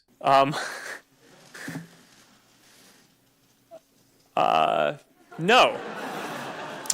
Moreover, I think Asmongold has always been a pretty open scumbag. He wears his pure self-interest on his sleeve, and he has openly stated that he will scam anyone if he feels he can get away with it. It isn't like Asmongold is trying to pretend to be a good person or is ignorant of how he's exploiting others. Before we get into the next video, there is something that probably should be mentioned. On the 13th of March, the H3 podcast had uploaded the best of 14 pages soundbite, H3 podcast compilation. Because one of my favorite people on the internet, DarkViper, 14 pages! You remember this guy? It's Bro, 14 you just pages! I wrote 14 pages! On page 14. Well, he wrote 14 pages, but okay, if you want me to consider your thesis, I need another 14 pages on this. It's 14 pages! It's even more than that. Meticulous. It's 14 page, meticulously argued document. Dark books. It's 14 pages! Comic. 14 pages, what he says. Sex offender. The answer is 14. 14 pages! It's 14 pages! 14 pages. That's right. 14. 14 pages! 14 pages. 14 pages! It's 14 pages! Which certainly ticked off DarkViper to the point he made an entire video going after Ethan for this grave transgression in "Ethan Klein is a toxic hypocrite." In this video, DarkViper plays the intricate role of the victim when he says Ethan is a sick individual, a bully beloved by bullies, that he is someone who should be driven off the internet. Just listen to the professional victim. This is what he calls hard, honest work. I don't know how sick of an individual you have to be to do something like this. Like, if he was using it in some wholesome way, or shouting me out in some positive way, fine, but he's just using it to mock me. As I said here, it's sad that Ethan Klein's announcement of taking an indefinite break from H3H3 was clickbait. As someone who has been incessantly harassed by him for years in front of thousands, he is one of those truly deserving of being driven off the internet. A bully beloved by bullies. It would be different if this was a wholesome meme, as we try and use it, but Ethan and his fans clearly do not use or see it that way. In general, Ethan has never understood the difference between jokes and mockery. He views insults as jokes because he finds joy in hurting others. A part of the reason why I was more accepting of the 14 pages meme is because I tried to emotionally, or even in the public eye, claim back this meme from Ethan. and he's using it as a way to mock me and attack me. Like when you go to this post that I made where I said, hey, I'm not really cool with this. This isn't something that I really want to happen. And let's be real, like almost 3 years this now is a little bit excessive. If you see what his fans say about this, they're not like, oh, we didn't know you felt that way, man. We were just joking around. It's fuck off, pussy. Harassment's great for views, bro. Harden the fuck up. If Ethan wants to mock you to hundreds of thousands of people every fucking day for the rest of your life, that's his business. Go fuck yourself. Again, a bully beloved by bullies. One of the funniest replies that I read from one of Ethan's fans was where it was like, look, Ethan mocks, harasses people for years all the time. It's your responsibility as the person being harassed to reach out to Ethan and be like, hey, look, I don't like being mocked for years on end in front of hundreds of thousands of people. Like, what was I going to say? Look, I get that you misrepresented me to hundreds of thousands of people all the way back then. You didn't take my ideas seriously. You are a massive hypocrite because you actually believed me, the things I did, but just didn't say at the time because it wasn't popular to say. The second it was popular, you said all the exact same things that I said. But hey, you know what? Actually, not a fan of being harassed. Like, does Ethan need to be told that about people? Really? By DarkViper's own logic, we could say the same thing about Asmongold, how he is the victim of harassment by DarkViper if the same rules apply. But I think we all know that if DarkViper does it, then it's not harassment, but if you return the favor, he will certainly cry in the corner and call it harassment. How do people take this guy seriously? Something led to his fans en masse mocking me, throwing nothing but negativity my way for weeks, months, and now years. But it's something he celebrates, that he really loves, because that is who he is, a hate-filled, terrible person.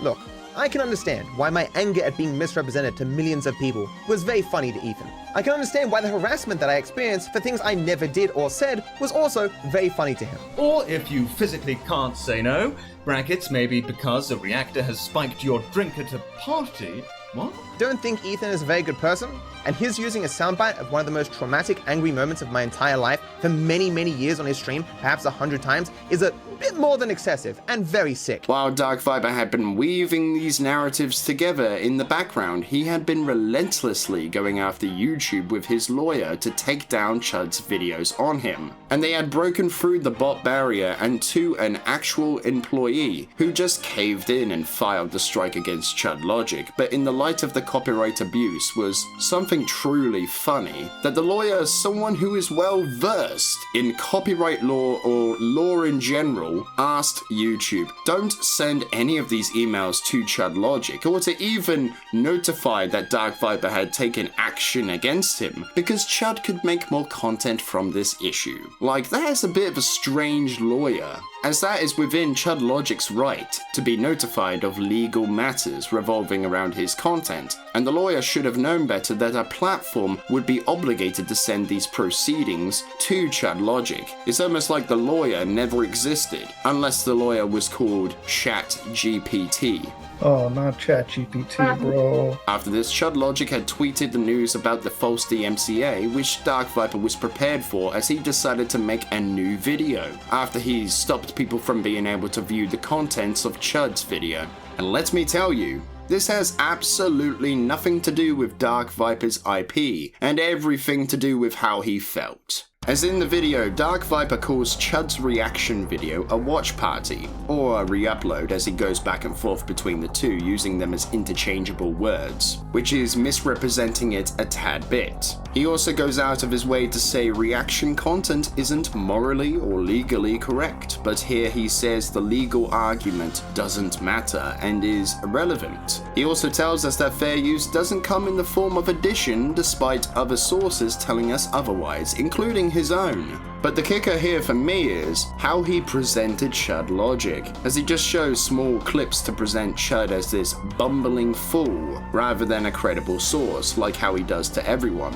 But just like how he did with Asmongold, he takes the clips out of context, only presenting half a clip, which is even more disingenuous when you can't look up Chud's video because of the DMCA blocking it from view. When you see the whole clip though, it tells us a very different story, something I covered in one of my videos, DarkViper Doesn't Understand Fair Use, where I show both versions of the clip that DarkViper cropped. In other moments of the video, he simply claims that he was mocking reactors with the analogy he wrote in his 14-page document, which he said had been only slightly hyperbolic. But now it wasn't an analogy, but to mock people. Oh guys, he was just joking, it was just a prank, bro. Just wait for it though. In the next year, he will claim it to be an act of God that he wrote the analogy. I guarantee you. He even goes after the Willie Mack show for calling him the fair use guy, which he says his series has nothing to do with fair use, when he has outright claimed reaction content has no fair use standings. In other moments, he poisons the well by presenting the commentary community as disgusting and dishonest people and revels in insulting chud logic. But when he reviews Bo Black's video on him, he cries when they mock him and call them children. And later on he says he will strike something if he does not see any constructive purpose or things that he doesn't like, which should really be a massive red flag for any content creator, which DarkViper abused the DMCA system before, such as the blimp strat he DMCA'd on Twitter, and the same happened to others on Twitter mocking him, raging in Among Us. Like how Willie says, just because you view something to be out of context or misinformation, that's not what the DMCA system is for, and that is abusing the system because you didn't like what Chud had said. Unfortunately, Chud didn't have the money to take this to court, so he had to take his video down. DarkViper had also mentioned before if anyone reacts to his videos, he will file more DMCAs. So the commentary community had to react in other ways, like DarkViper, but royalty-free. Not meant to be specific to this case. So we could take the Lord of the Rings trilogy, for example, which required thousands of people over many years and $500 million to make. To remain consistent, Tom would sincerely have to believe that I could reproduce that movie in full, as long as I paused it every once in a while and gave my thoughts. I honestly— Oh my fucking god. Oh, you're so fucking retarded, it hurts. But this is where things got spicy, where I made my video, DarkViper, a professional victim, and he actually responded in a comment which was a little bit unprecedented, I'm not gonna lie, since the video had 200 views when he watched it. He then DM'd me after I tweeted about this comment, where he tried to convince me that everything I said was completely wrong, which didn't really surprise me as this is the guy who says to his audience that everybody lies about him. Sure enough, there were some errors to be made, most notably with Apollo Legend. However, the core details of what had been said in the other parts was mostly correct, and I made sure to correct the things I actually did get wrong in the last video. But he then tells me that he was going to make a response, but later on decided against it, which I responded with a little joke on Twitter after he blocked me. And he decided to unblock me just to tell me that he was going to make a response that took him 4 hours to record. Literally, that's literally like 10 minutes of recordings for every minute of my video, which my video was 14 minutes long. So just imagine that, it took someone 4 hours to record a response for a 14-minute video. To which then he blocked me again, and then he unblocked me again, telling me that he can't make the video because this drama had spilled into his life and he had to think about the safety of those around him. Now, remember what XQC had said, that he thought that DarkViper's audience was dangerous, and that's why he didn't want to debate him. But now DarkViper is saying that his life is in danger, or the people around him would be in danger if he responded to the criticism, because someone made a Kiwi Farms thread about him, and that's why he couldn't respond to criticism. However, we will see how that was all just an elaborate lie, because he knew he bit off a bit more than he could chew when he saw that the commentary community were not going to back down. But first we come to another series of videos where DarkViper takes us on a journey down memory lane to the time he went after Theo T3GG, where his issues with him had been that Theo had been punching down on a smaller creator, which is a bit hypocritical to say the least, but the full story that DarkViper swept underneath the rug is even more baffling, as the story goes that Theo had reacted to a documentary from Honeypot who didn't take issue with said reaction at first, that all they requested of Theo was to have "by Honeypot" in the title, to turn off the ads on his reaction video, and to link the documentary in the end screen, which he did comply with the request. However, later they decided that it would be within their best interest for the reaction video to be taken down, so they did respond to him and ask him to do so, otherwise a DMCA would follow.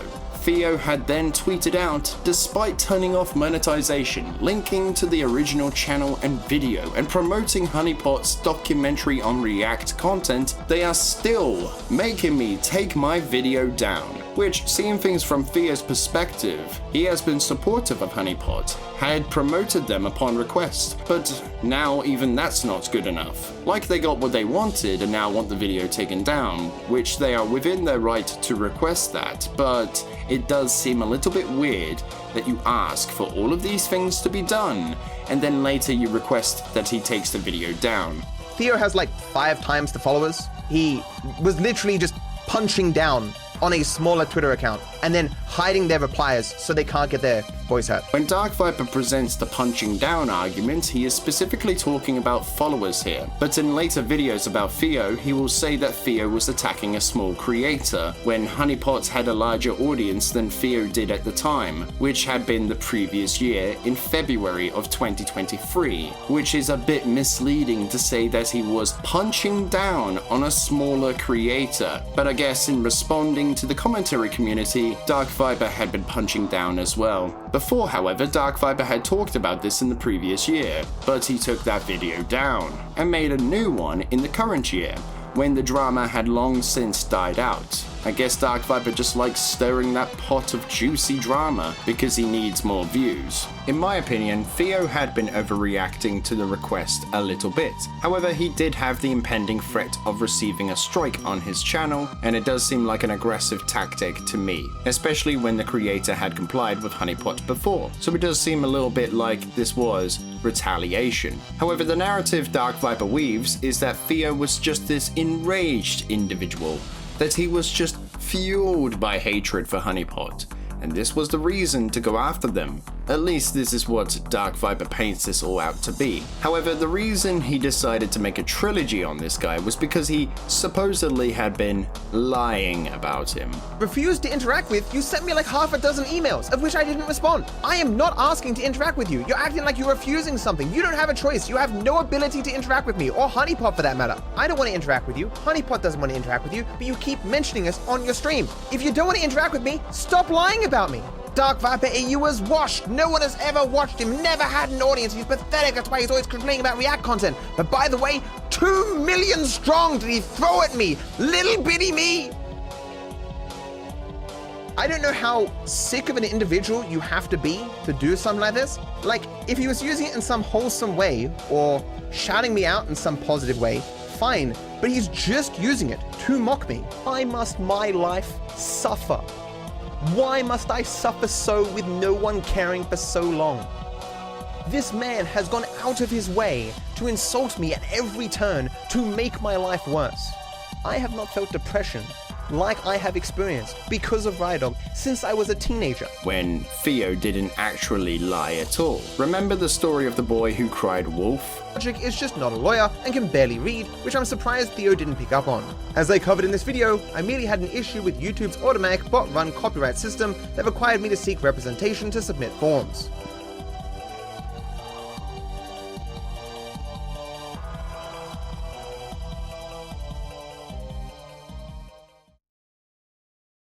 Hello.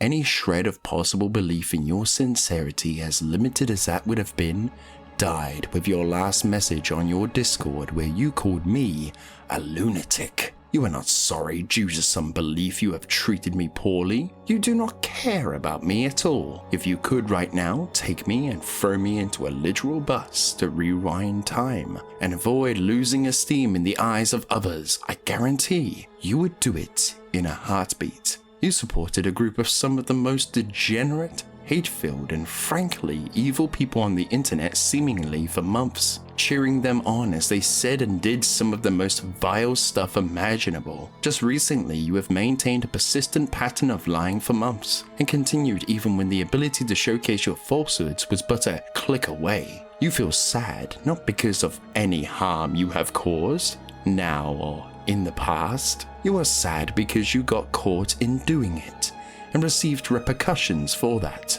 I have a psych degree, but I am far from a psychologist. I have absolutely no idea what words would see you improve and not do this sort of thing again. I am, however, confident that there is nothing I could do to prevent you from hating me. Maybe not today, maybe not tomorrow.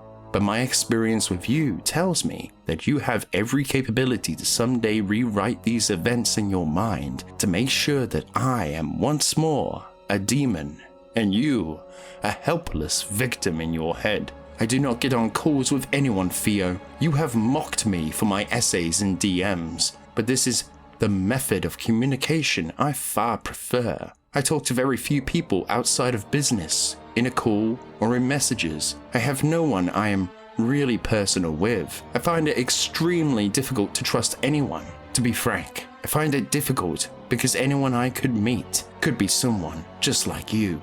I never had any interest in you, Theo. It was the phenomenon you were expressing at the time that interested me. When I saw you on Twitter in passing, I even tried to just believe you were a regular dude. The video of our first interaction was unlisted. I was even in the process of processing those unlisted rambles to re-upload what parts were still relevant and interesting and delete the old videos. In a few months, even that unlisted video showcasing our first involvement would have been gone. I have never seen a person so perfectly self-sabotage themselves for no other reason than ego and pride.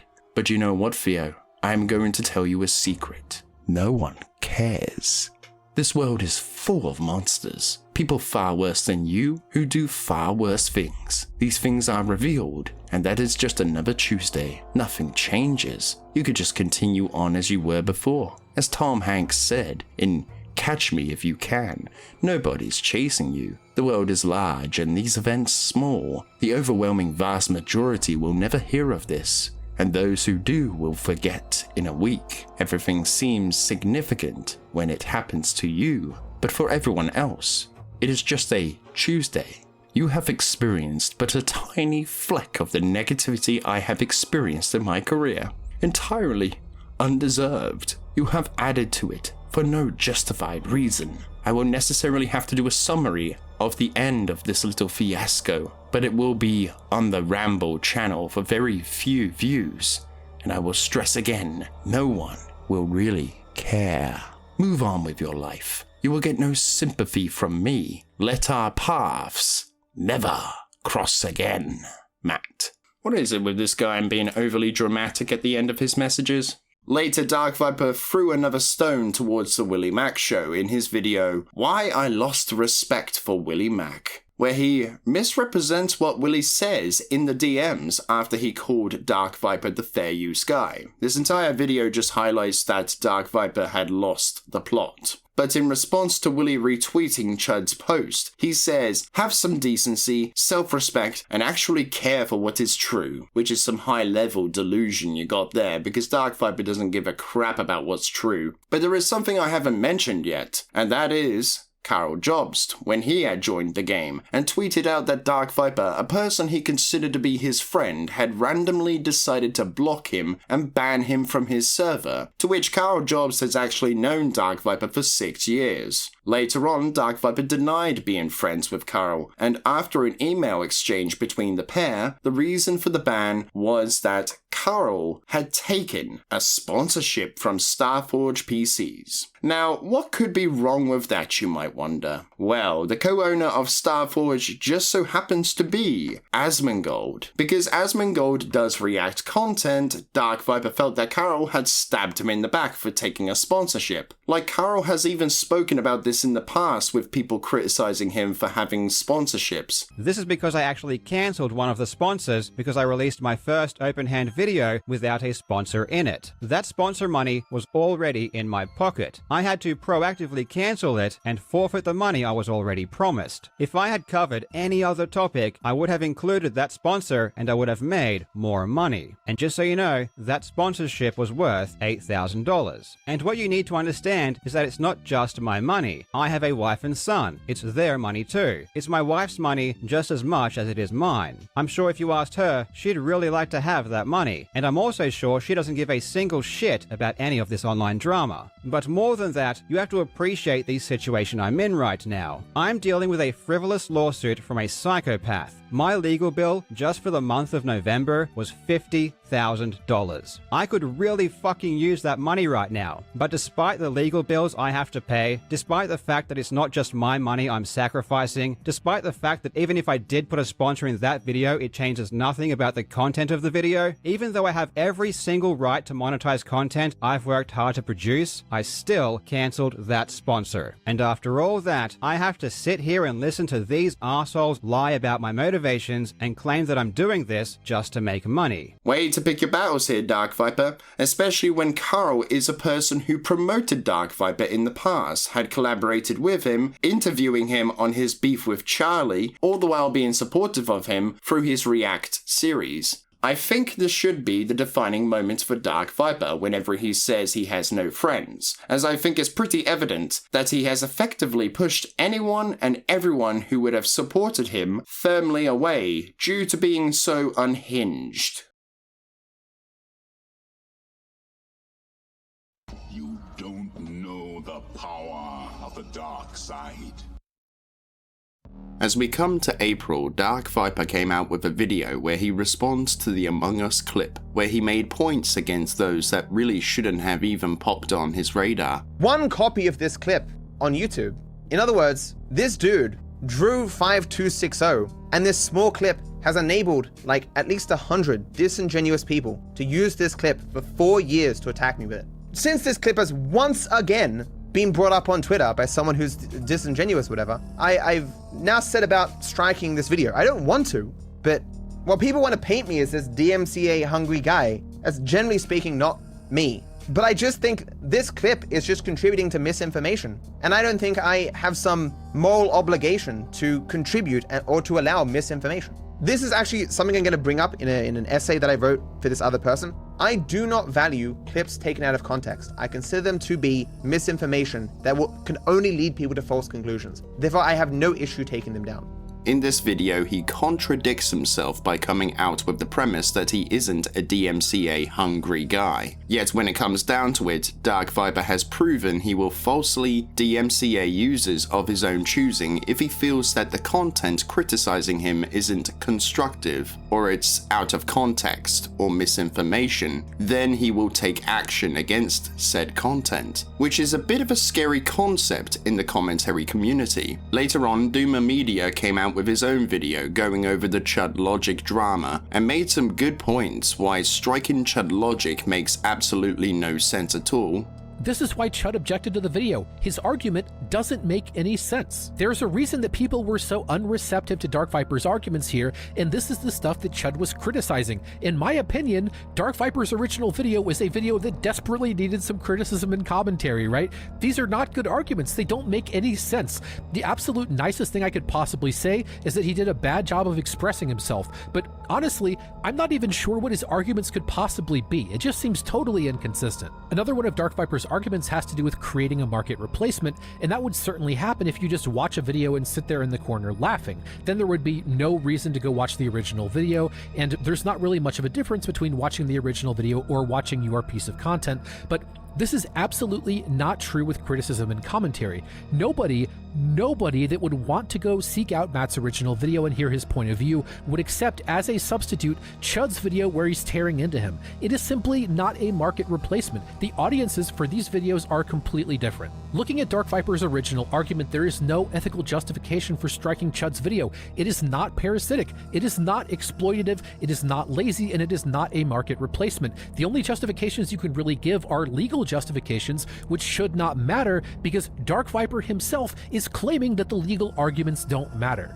After this, DarkViper had turned towards Doomer Media, telling him he disagrees with him because of course he does, and will make a response to the video on his Viper Rambles channel. On the 13th of April, DarkViper, despite saying he won't respond, uploads "I can't keep responding to bad faith criticism." In this video, he makes sure to let us all know that he is such a nice person, that he isn't a bad guy. I've made mistakes in my life, but I'm not a malicious person. I don't act to harm people. I don't seek to cheat people. I do my best to treat everyone fairly. I treat people as I want to be treated myself. I don't have skeletons in my closet, right? I've lived a fairly boring life, relatively speaking. When his history would beg to differ, that people looking through his past have to resort to lying about the events, which is even more hypocritical, but he tells us that he has made mistakes before, but were honest mistakes to be made, when DarkViper has had plenty of opportunities to reflect on these mistakes and to improve upon himself so that he doesn't make them again. But he doesn't reflect because in every single drama he has had with other creators or users, he sees himself only as a victim. So how can one truly reflect on their actions when they believe they had done no wrong and were the victim, and others are just coming out of the woodwork to attack him? It's not a healthy mindset to have, especially how he manipulated the narrative to benefit himself, how he twists what others say in order to maintain this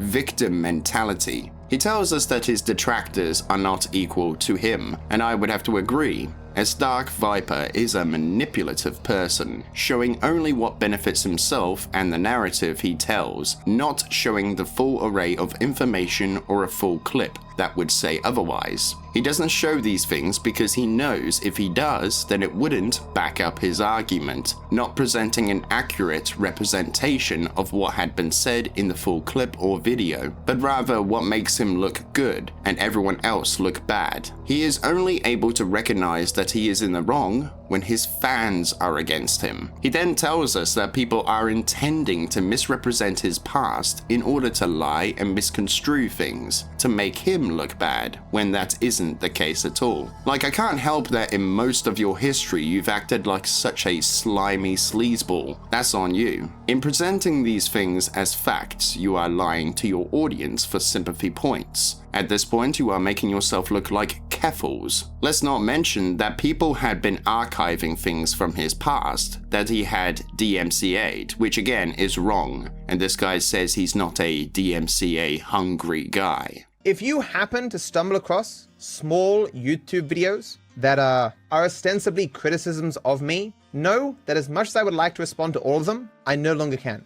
There has been some developments where online dramas have leaked into my personal life, the real world, in a degree that it is no longer safe for me to engage with this sort of material anymore. And so as much as I really enjoy tearing people a new one when they're so clearly in the wrong and know nothing, well, it was never a good use of my time, but now I don't even consider it safe to engage with this material anymore. Near the end of April, DarkViper had been live streaming when someone asked him about the Turkey Tom video, but the only response DarkViper could muster is the old, everyone is lying about him. Nah, doesn't seem worth the time, Thomas. He knows he's lying, I know he's lying, and anyone stupid enough to believe it is not going to listen anyway.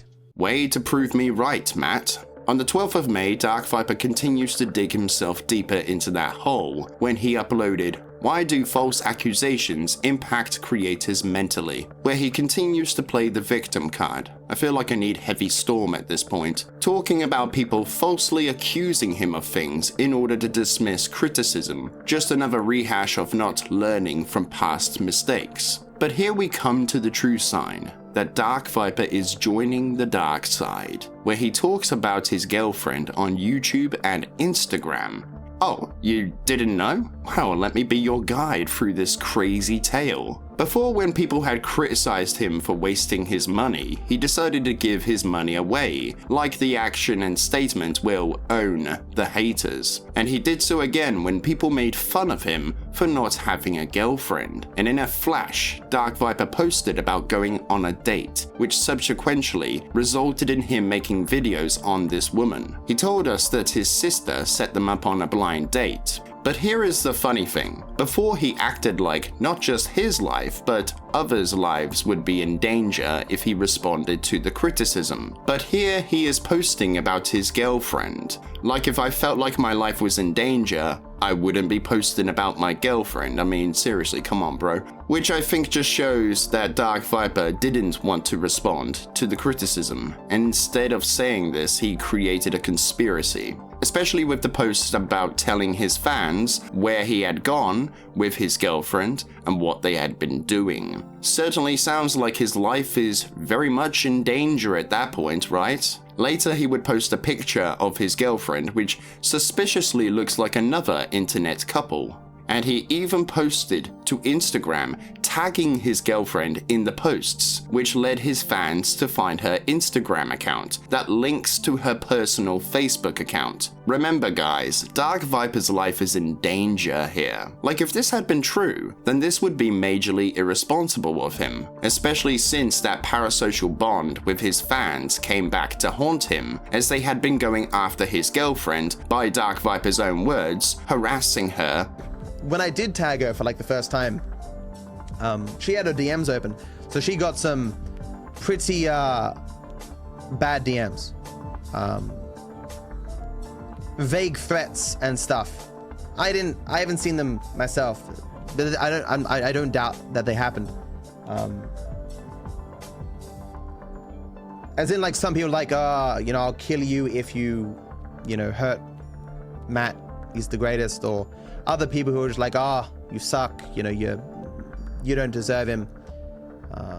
Some of DarkViper's fans, however, didn't like these news stories about his girlfriend and the time he had spent with her, and some had voiced their opinion about the irresponsibility of him posting about her while linking her account to the posts. So DarkViper decided to talk about this, but not only that, but to address what he calls the toxic fandom of his brand.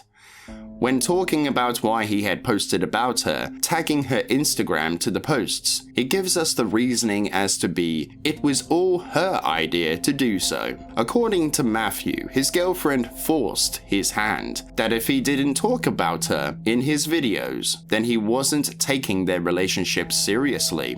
So you tagged your girlfriend on Instagram. Would you feel uncomfortable if she got followed by the community? Do you want us to respect her privacy and yours? I feel this is important to get on top of sooner than later. Would hate anything to happen to you both?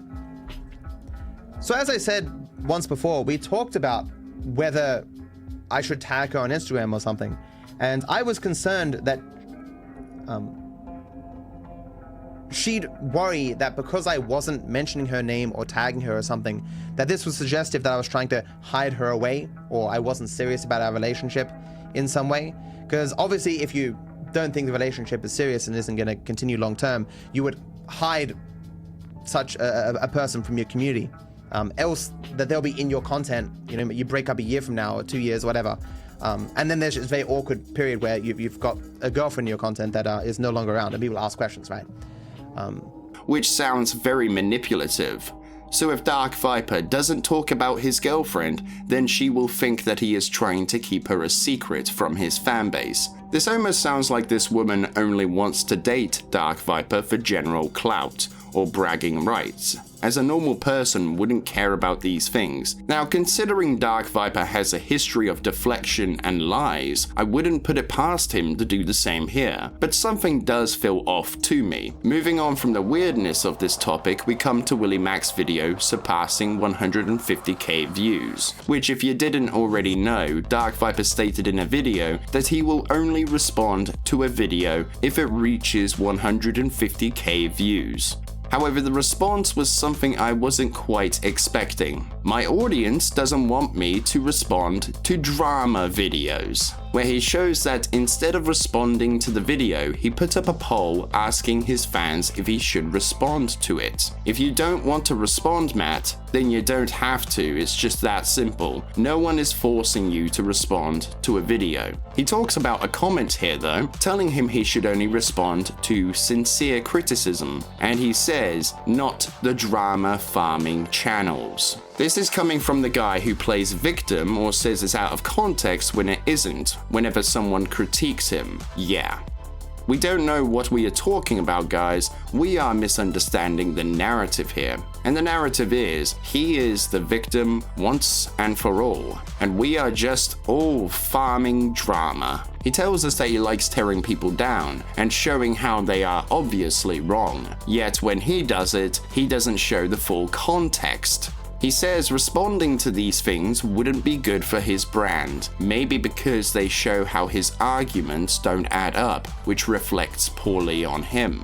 He further clarified that the people responding to him are dishonest and dumb, which again backs up Willie's video and my own arguments about him, saying how everyone lies about him, or how he calls things out of context when it isn't. Lastly, he tells his audience that he is still interested in making the iceberg video, including talking about Apollo Legends' death. Has some larger stuff like Apollo Legends' death, but also a lot of small stuff like Zergon. Which if I were him, I wouldn't touch that with a 10-foot flagpole, considering how he manipulated events to make it seem like Apollo had been malicious and hated him, when it was the other way around. Do you think DarkViper's retelling of the events will show the full picture, or just the selective facts that make him look better than everyone else? I'm going to go with the second option, considering his track record. And just before we end this video off, something recently happened with DarkViper, which is the final layer of hypocrisy that I really didn't see coming. When the internet anarchists had uploaded when YouTubers tried to expose Penguin's Zero. As you can see, DarkViper wouldn't be too happy with this, and he tweeted this out. Which is interesting considering he made mentions misrepresenting and crying about Charlie for 22 months on and off. So DarkViper at this point really can't talk, especially when this seems to have more to do with him rather than Charlie. Or maybe he is just doing some good old-fashioned virtue signaling. But remember, DarkViper, to everyone else, this is just another Tuesday. Sure enough, it might feel bad that this is all happening to you, but remember, this is just another Tuesday for someone else. And everyone else will forget about this all in a week. And that was the story of how DarkViper fell to the dark side of the lolcow society, from his freebooting days to his speedrunning career to stirring the pot of drama to discrediting others he has had beef with, framing them as malicious, dumb, dishonest, among other things, to abusing the copyright system, all the while manipulating clips, statements, and hiding information that debunks his arguments in his own sources. Throughout this mini-series on DarkViper, we can see the many times he has been obsessive and possessive, arguing against anything that threatens his side of the events or points, not adapting his own opinion when new information surfaces and just dismisses these things as falsities. And if that's not bad enough, every time he is in the eye of drama, he plays victim when the only thing victimizing him is himself. When he isn't in drama, he mocks those he responds to, but when he gets mockery back, he calls it harassment. With all of these things as evidence, I knight thee, DarkViper, the professional lolcow victim. Special thanks to the members of the channel: Hammond, Sithlord906, Killer1260v2, Stabber OP Sig, Bronze 189, Ero Solano, Art Gains, Eric Harrison, and Huckcast. And to the legend members, Afron2371 and Michael Botts. Thank you for giving that extra support to the channel, and if you want to become a member and gain exclusive benefits like early access to new videos as soon as possible, then hit the join button and click on the tier that is right for you. Thanks for watching, and I hope to see you all back here very soon for some more history deep dives, lore, and many more in the future. Let me know what you think about the topics discussed in the comments, and I look forward to hearing from you. Be sure to join the British Alliance today by subscribing to the channel, and make sure to have all notifications on so you never miss a video, and I will return to you very soon. And be sure to leave the video having a good one. Faces turn when he's called a liar. Silent shadows whisper in the quagmire, spitting venom and drowning fast in the backlash of his own power.